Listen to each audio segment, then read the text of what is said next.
Sir ये सवाल पूछा जाता है कि सर आप रिकमेंड करें या सजेस्ट करें कि हम कौन सा ऑप्शनल कॉम्बिनेशन अपने लिए रखें। तो मेरा ये मानना है कि ये सवाल ही गलत है, क्योंकि व्हाई टेक अदर्स ओपिनियन, जबकि तैयारी आपने करनी है, इम्तिहान आपने देना है और उस इम्तिहान के रिवॉर्ड्स और रिperकशंस आपने फेस करने हैं, लेकिन ओपिनियन आपने थर्ड पर्सन का लेना है।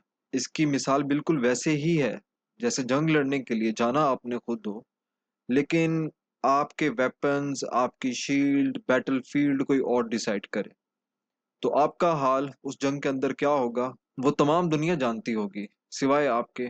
तो इसी चीज को मद्देनजर रखते हुए आज आपको वो तमाम टिप्स एंड ट्रिक्स बता दिए जाएंगी जिनसे आप आसानी से ना सिर्फ अपने लिए ऑप्शनल सब्जेक्ट सिलेक्ट कर पाएंगे, बल्कि उनकी प्रिपरेशन भी बहुत अच्छे से कर पाएंगे। इससे पहले कि मैं सिलेक्शन क्राइटेरिया को डिस्कस करूं, एक गुजारिश मैं आप लोगों से जरूर करना चाहूंगा कि अक्सर जब सब्जेक्ट सिलेक्शन की बात आती है तो लोग किसी friend, relative, topper, mentor, academy और मे बी यूट्यूबर के इन्फ्लुएंस में आकर अपने लिए सब्जेक्ट सिलेक्शन कर लेते हैं, जो कि नहायत absurd है, क्योंकि उन लोगों ने अपनी स्ट्रेंथ्स और वीकनेसेस को देखते हुए, उनको जज करते हुए अपने लिए ऑप्शनल डिसाइड किए होंगे। फॉर एग्जाम्पल किसी की क्रैमिंग अच्छी हो सकती है तो उसने लिए अपने लिए वो सब्जेक्ट चूज किया होगा जिसके अंदर क्रैमिंग ज्यादा है। किसी के लाइक क्रिटिकल थिंकिंग अच्छी हो सकती है तो उसने वो सब्जेक्ट अपने लिए सिलेक्ट किया होगा जिसके अंदर उसको क्रिटिकल एनालिसिस चाहिए होगा। तो उन लोगों ने अपने अकॉर्डिंग किया, लेकिन आप लोग उनके इन्फ्लुएंस के अंदर आके कि यार देखो उसने वो वाला कॉम्बिनेशन रखा था,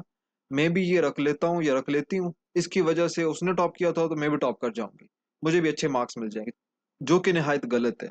इसीलिए मैं आपको ये रिकमेंड भी करूंगा और सजेस्ट भी करूंगा और रिक्वेस्ट भी करूंगा कि सब्जेक्ट सिलेक्शन जो है आप अपने अकॉर्डिंग करें। उसका क्राइटेरिया, उसका स्टैंडर्ड हम आप लोगों को बता देते हैं ताकि आप लोग उसके अकॉर्डिंग अपने लिए अच्छे से सब्जेक्ट सिलेक्शन कर लीजिए। सिलेक्शन क्राइटेरिया के अंदर आपके पास दो पिलर्स हैं। सबसे पहले तो हम देखेंगे कि कौन से ऐसे सब्जेक्ट्स हैं जिनके अंदर हमारा बैकग्राउंड जरूरी है कि उस सब्जेक्ट के अंदर हो। फॉर एग्जांपल अगर आप मेडिकल के हैं स्टूडेंट या इंजीनियरिंग के स्टूडेंट हैं तो क्या आपको लॉ रखना चाहिए या नहीं रखना चाहिए, या आप सोशल साइंसेज के हैं तो आपको फिजिक्स केमिस्ट्री रखनी चाहिए या नहीं रखनी चाहिए, हम इस बेसिस पे पहले देखेंगे। उसके बाद हम देखेंगे कि जो एनसीसी अप्रोच है वो कौन सी है, कि जिसके साथ हम तीन मेंटोर्स को डिस्कस करेंगे कि सिलेबस को कैसे देखना है, किस तरह से उसको यूज करना है, उसके बाद पास पेपर्स को किस तरह से देखना है, और उसके बाद जो एग्जामिनर रिपोर्ट्स हैं उनको पढ़ के हमें कैसे पता चलेगा कि ये सब्जेक्ट मेरे लिए ठीक है या मेरे लिए ठीक नहीं है। तो ओवरऑल आपकी एक अच्छी प्रिपरेशन इन क्राइटेरिया के थ्रू हो रही होगी। इसके अलावा दो चीजें और नोट कर लीजिए कि टोटल आपके पास 45 ऑप्शनल सब्जेक्ट हैं, जिनमें से आपने कोई भी कॉम्बिनेशन बना के 600 मार्क्स पूरे करने हैं। आप किसी एक ग्रुप को स्किप भी कर सकते हैं। ओवरऑल लाइक उसमें देखें ये सब्जेक्ट है, इसके अंदर मुझे किसी में इंटरेस्ट नहीं है, आप उस ग्रुप को स्किप करें, अगले वाले ग्रुप में चले जाएं। और जरूरी नहीं है कि आपने हर एक ग्रुप में से कोई एक सब्जेक्ट चूज करना है, आप किसी भी ग्रुप को स्किप भी कर सकते हैं। तो आइए सबसे पहले हम ग्रुप वन को देखते हैं। ग्रुप वन में आपके पास जितने भी सब्जेक्ट्स हैं उन सभी के मार्क्स 200 हैं। आपने अब इसमें से एक सब्जेक्ट चूज करना है, जो आपको लगे कि ये ठीक है वो आप उसको चूज कीजिए। बाकी कुछ सब्जेक्ट्स के अंदर बैकग्राउंड रिक्वायर्ड है और कुछ के अंदर नहीं है।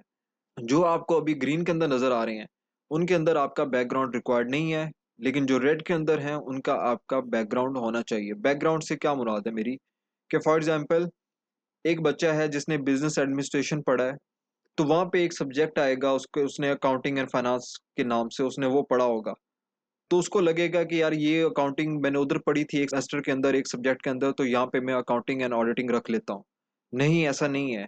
बैकग्राउंड से मुराद ये है कि इस पर्टिकुलर सब्जेक्ट के अंदर या तो आपने मास्टर्स किया हो या फिर आपने इस सब्जेक्ट के अंदर बहुत अच्छे से इसको कवर किया हो और आपकी जो डिग्री है वो बराए नाम ना हो। ठीक है।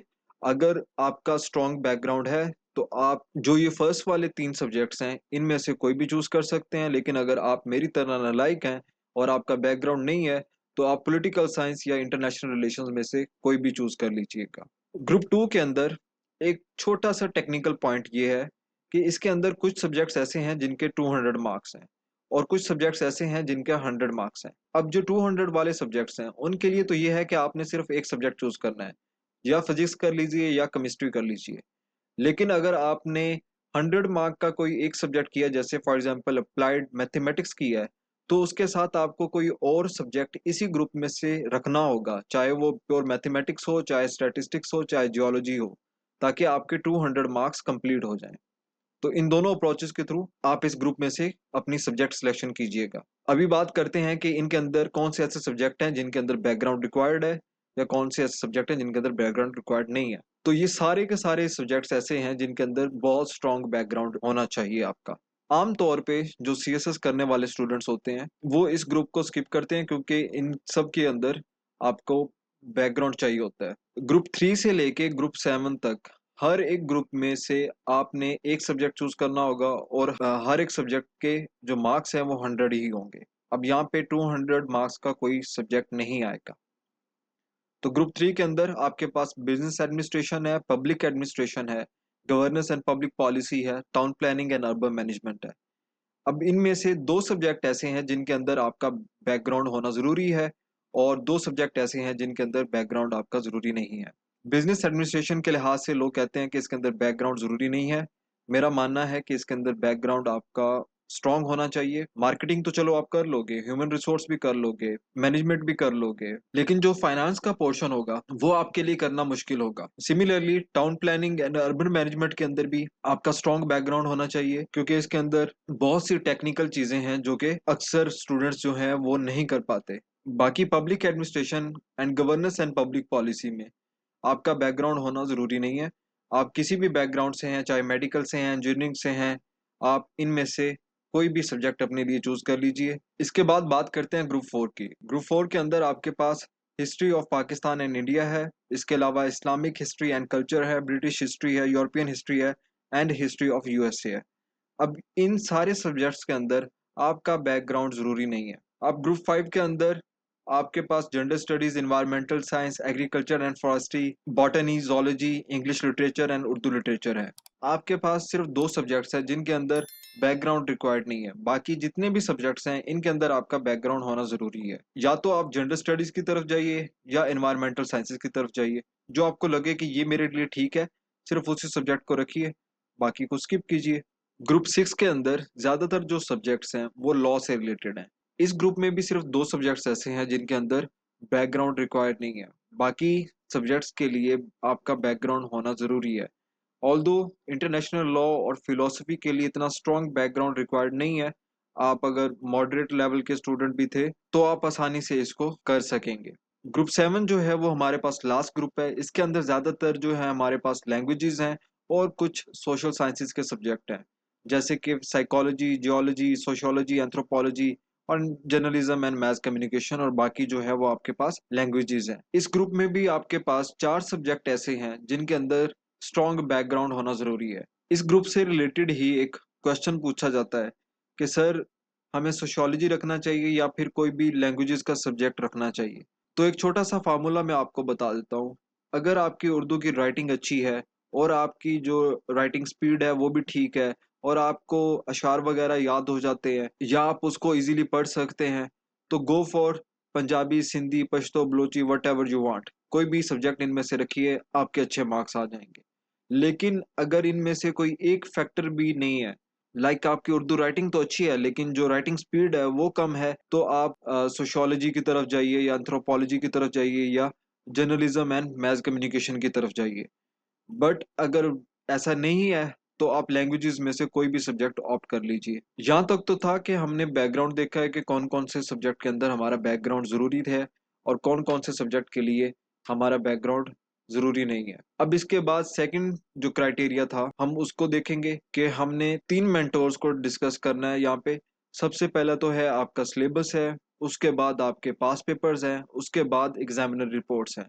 अब मैं एक एग्जाम्पल के साथ आपको यहाँ पे बताऊंगा कि आपने अपनी सब्जेक्ट सिलेक्शन कैसे करनी है। तो यहाँ एग्जाम्पल के तौर पे हम यूएस हिस्ट्री को लेंगे कि यूएस हिस्ट्री का अभी सिलेबस मेरे सामने है, और मैं एक ऐसा स्टूडेंट हूँ जिसने अभी डिसाइड करना है कि मुझे यूएस हिस्ट्री रखना चाहिए या नहीं रखना चाहिए। तो मैं इसका सिलेबस पढ़ता हूँ, और पढ़ने में मुझे कुछ पता चलता है कि अच्छा यहाँ पे यूएस कांग्रेस की बात हुई हुई है, उसके अलावा प्रेसिडेंशियल इलेक्शन की बात हुई है जो कि अभी होने वाले हैं, उसके अलावा हमारे पास वॉर ऑन टेरर की बात हो रही है, पाकिस्तान और यूएसए का जो रोल है वो क्या था, उसके अलावा इंटरनेशनल कंसर्न्स क्या हैं यूएसए के। हमें पता चलता है कि यूनाइटेड नेशन ऑर्गेनाइजेशंस जो हैं, या कोल्ड वॉर इरा था, या जो वर्ल्ड वॉर्स हुई थी उसके अंदर यूएस का क्या रोल था। चलिए यहाँ तक तो समझ आती है, लेकिन फिर बाद में मुझे देखना पड़ता है कि जो ब्रिटिश कॉलोनी कैसे बनी थी यूएसए, और इंडिपेंडेंट कंट्री कैसे बना, और उसके अलावा एंशिएंट टाइम्स के अंदर क्या था, और किस तरह यूरोपियंस जो है वो आए थे अमेरिका, और उसके अलावा ब्रिटिश सुप्रीमेसी कैसा पीरियड रहा था। तो सिलेबस पढ़ने के बाद मुझे थोड़ा सा रियलाइज हुआ है कि ये सब्जेक्ट तो इंटरेस्टिंग है, मैं इसको कर सकता हूँ। अब आपने यहाँ पे नहीं रुकना। जैसे ही आपने ये डिसाइड कर लिया कि ये सब्जेक्ट इंटरेस्टिंग है, move to the next part जो कि है हमारे पास पास पेपर्स। अब यहाँ पे मैं दो पास पेपर्स देखूंगा, 2019 के और 2018 के। अब ये पास पेपर देखने के बाद एक चीज तो हमें रियलाइज हुई है कि सिलेबस तो इंटरेस्टिंग था, आसान भी लग रहा था, लेकिन जो पास पेपर के अंदर क्वेश्चन पूछे गए हैं ये थोड़े से डिफिकल्ट लग रहे हैं। लेकिन साथ में एक चीज और भी आई है, वो ये कि हो सकता है 2019 के अंदर मुश्किल पेपर आया हो, तो हम एक और पास पेपर देखेंगे, वो हमारे पास 2018 का है। तो जब इसके हम क्वेश्चन देखते हैं तो हमें रियलाइज होता है कि ये जो पेपर था ये मॉडरेट किस्म का था। लाइक इसके अंदर ज्यादा मुश्किल क्वेश्चन नहीं थे, ज्यादा आसान क्वेश्चन भी नहीं थे। अगर मैं उस सब्जेक्ट को थोड़ा सा रिलीजियसली पढूं तो मैं आसानी से इसको कर सकता हूँ। अब क्या हुआ कि अब आपका डिसीजन जो है वो सिलेबस पढ़ने के बाद तो आपको लग रहा था ना कि मेरे लिए ये आसान है सब्जेक्ट, लेकिन जब आपने पास पेपर को देखा तो इसी तरह आप बाकी पास पेपर्स को भी देखेंगे। मैं एग्जांपल के तौर पे यहाँ पे 2019 और 2018 कर रहा हूँ, लेकिन आप बाकी पेपर्स को भी पढ़ेंगे, उनको एनालाइज करेंगे। तो जब वो करेंगे तो आपका यहाँ पे 70% डिसीजन बन चुका होगा कि मुझे ये सब्जेक्ट रखना है या नहीं रखना। बाकी 30% की श्योरिटी के लिए हम एग्जामिनर रिपोर्ट्स को देखेंगे।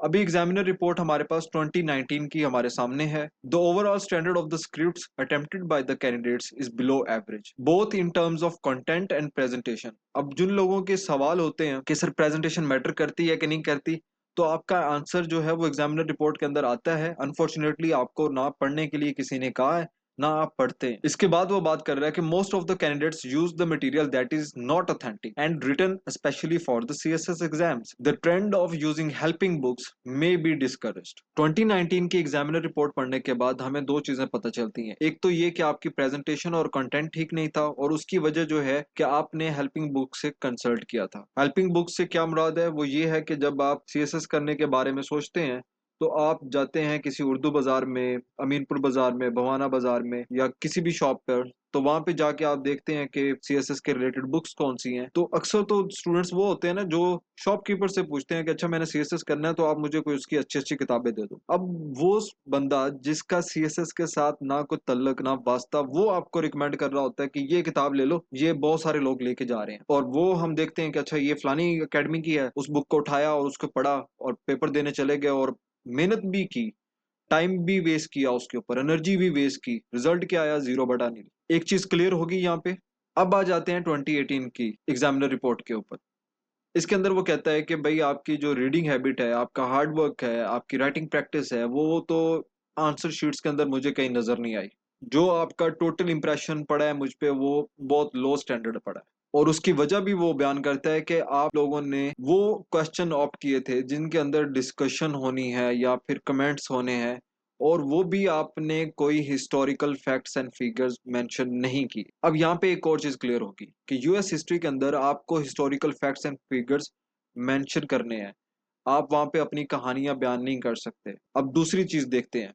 Majority was unable to analyze the global impact of historical process with special reference to Pakistan। अब यहाँ पे दूसरा क्वेश्चन का आंसर आता है, वो ये है कि आपने उन हिस्टोरिकल इवेंट्स का, उन हिस्टोरिकल प्रोसेसेस का आपने एनालिसिस भी करना होता है। ग्लोबल इम्पैक्ट क्या हुआ जी, तो यहाँ पे दो चीजें क्लियर हो गई। एक तो ये है कि हिस्टोरिकल फैक्ट्स और फिगर्स चाहिए यूएस हिस्ट्री के अंदर, दूसरा ये है कि उसके अंदर आपका एनालिसिस भी चाहिए कि इम्पैक्ट क्या हुआ उन इवेंट्स का। Mainly the understanding of history, critical analysis and communication in English and repetition of ideas were the problems of the majority of the candidates। अब ये आपको वो आईना दिखा रहा है कि देखो ये प्रॉब्लम्स है। आपने हिस्ट्री पढ़ी तो है लेकिन उसको अंडरस्टैंड नहीं किया, आपने उसके ऊपर कोई क्रिटिकल एनालिसिस नहीं किया, आपकी कम्युनिकेशन अच्छी नहीं थी। अगर आपने जो हमारी प्रीवियस वीडियो है सीएसएस मिथ्स एंड स्ट्रेटजीज, उसके अंदर मैंने बताया है कि क्यों कम्युनिकेशन स्किल्स जरूरी हैं और आप उनको कैसे प्रिपेयर कर सकते हैं। तो आई वुड सजेस्ट, अगर आपकी कम्युनिकेशन स्किल्स वीक हैं, just go and watch that video और वहां से आपको प्रॉपर गाइडेंस मिल जाएगी। And repetition of ideas. अब रिपीटेशन ऑफ आइडियाज क्यों होते हैं? जब आपने एक चीज को सरसरी से पढ़ा होता है। इसके बाद वो कहता है कि principally the candidates could not utilise their knowledge and writing power. अब यहाँ पे वो नॉलेज की बात करता है, और नॉलेज आपने अक्वायर कहाँ से किया है वो आपको हाईलाइट करके बता रहा है कि भाई सब स्टैंडर्ड बुक्स एंड गाइड्स के किया है। ये जो नोट्स व्हाट्सएप के ऊपर सर्कुलेट कर रहे होते हैं, आप इनको देखते हैं, इनसे पढ़ते हैं, वो अल्लाह जाने किसके हैं। ना उनके ऊपर किसी बंदे का नाम लिखा होता है, किसी का नहीं लिखा होता। अगर किसी का लिखा भी होता है तो वो पता नहीं होता, वो श्योरिटी नहीं होती कि ये उसके नोट्स हैं या नहीं है। जब तक पता चलता है तब तक बहुत देर हो जाती है। तो इसीलिए एग्जामिनर कहता है कि credible detailed academic writings were not studies, कि आप लोगों को जो एकेडमिक राइटिंग्स हैं, जो सजेस्टेड रीडिंग्स हैं, उनको पढ़ना चाहिए। तो मैं आपको मार्क्स दूंगा, ये काम करेंगे तो मैं मार्क्स नहीं दूंगा। अब 2 रिपोर्ट्स पढ़ने के बाद आपको अच्छे से आइडिया हो गया कि भाई ये सब्जेक्ट जितना इंटरेस्टिंग लग रहा था सिलेबस पढ़ने के बाद, ये उतना इंटरेस्टिंग है नहीं। क्योंकि यहाँ पे आपको हिस्टोरिकल फैक्ट्स एंड फिगर्स का पता होना चाहिए, यहाँ पे आपका क्रिटिकल एनालिसिस भी होना चाहिए, और आपके पास जो सब स्टैंडर्ड बुक्स हैं, नोट्स हैं, उनको कंसल्ट आपने नहीं करना। अब 2017 की रिपोर्ट के अंदर वो कहता है कि the answers of the students to the required questions were nothing but compilation of some random information without any critical analysis. Again यहाँ पे वो बात क्रिटिकल एनालिसिस की कर रहा है। The students gave information which was identical. Identical समझते हैं ना आप लोग, कि एक जैसी है। वो अब क्या कह रहा है कि not only its letter and spirit but also in grammatical and language skill. लोगों ने जो आंसर लिखे, जो आंसर छापे वहां पे, वो इतने आइडेंटिकल थे कि उनकी ग्रामेटिकल और लैंग्वेज स्किल भी लग रहा था कि ये एक दूसरे को उन्होंने देख के लिखा है। अब वो तो पॉसिबल नहीं हो सकता एग्जाम के अंदर। तो वो कहता है कि it shows that they got help in their preparation from some identical guides easily available in the market. Big question. कहा जाता है कि यूएस हिस्ट्री के अंदर मार्क्स नहीं आते। आप जितनी भी मेहनत कर लो आपके मार्क्स नहीं आते। उसकी वजह ये है कि भाई आपने जो मेहनत की है वो आपने गाइड्स को देख के की है। आप मार्केट में गए हो, आपने शॉपकीपर के सजेशन के ऊपर, रिकमेंडेशन के ऊपर वो फलानी बुक ले ली है जिसको मेजोरिटी ऑफ द स्टूडेंट्स ले रहे हैं, ना कि वो किताब उठाई है जिसको एग्जामिनर एफपीएससी के सिलेबस के अंदर सजेस्ट कर रहा है, रिकमेंड कर रहा है। तो उसका जो रिजल्ट आएगा वो आपको पता होना चाहिए कि आपने चाहे जितने भी आंसर्स अच्छे लिखे हैं, चाहे जितना भी आपने प्रेजेंटेशन अच्छी की है, चाहे जितनी भी आपने उस सब्जेक्ट के अंदर मेहनत की है, आप उसमें रगड़ा खाने वाले हो। रीजन क्या है? वो ये आपको एग्जामिनर बार बार बता चुका है। अब एग्जामिनर रिपोर्ट्स पढ़ने के बाद हमें ये पता चल गया कि भाई जितना ये सब्जेक्ट हमें इंटरेस्टिंग लग रहा था सिलेबस पढ़ने के बाद, ये उतना इंटरेस्टिंग नहीं है। इसके अंदर बहुत ज्यादा मेहनत रिक्वायर्ड है। ठीक है, तो ये आपको एक एग्जाम्पल दी है, मैंने आपको समझाने की कोशिश की है कि आपने अपनी सब्जेक्ट सिलेक्शन किस तरह से करनी है। कोई बात नहीं, 1 घंटा लग जाएगा एक सब्जेक्ट के ऊपर, 2 घंटे लग जाएंगे, एक दिन लग जाए, लेकिन आप आराम सुकून से ठंडे दिमाग से अपना एनालिसिस कीजिए कि अच्छा यार मेरे अंदर ये स्किल है, मेरे क्रिटिकल एनालिसिस अच्छा कर सकता हूँ। तो मैं आपको कहूँगा कि आप ये सब्जेक्ट रखें। आपको लगता है कि मुझे यार हिस्ट्री के जो इवेंट्स हैं उनका रिलेशन बनाना बहुत अच्छे से आता है, कि देखो जो फॉल ऑफ ढाका हुआ था उसके अंदर ये हुआ था, तो उसकी वजह से अभी भी पाकिस्तान के अंदर अगर बलोचों के साथ या बलूचिस्तान के अंदर जो हो रहा है तो ये हो सकता है। तो चीज़ों को रिलेट करना, इवेंट्स को रिलेट करना, क्रिटिकल एनालिसिस करना, ठीक है, जो फैक्ट्स एंड फिगर्स हैं वो आपको याद होना, अगर तो आपके ये स्किल्स अच्छे हैं तो आप ये सब्जेक्ट को ऑप्ट कीजिए। लेकिन अगर आप इनमें से किसी एक में भी वीक हैं तो इस सब्जेक्ट को स्किप कीजिए। जी, तो मैं उम्मीद करता हूँ कि आपको इस वीडियो को देखने के बाद आपकी कुछ वैल्यू एडिशन हुई होगी। अगर आपको लगता है कि इस तरह की वीडियोस हमें मज़ीद बनानी चाहिए तो आप इस चैनल को लाइक भी कीजिए, सब्सक्राइब भी कीजिए। अगर आपका कोई सवाल हो तो कमेंट कीजिए, और इसी के साथ साथ अपना ख्याल रखिए। अल्लाह हाफिज़।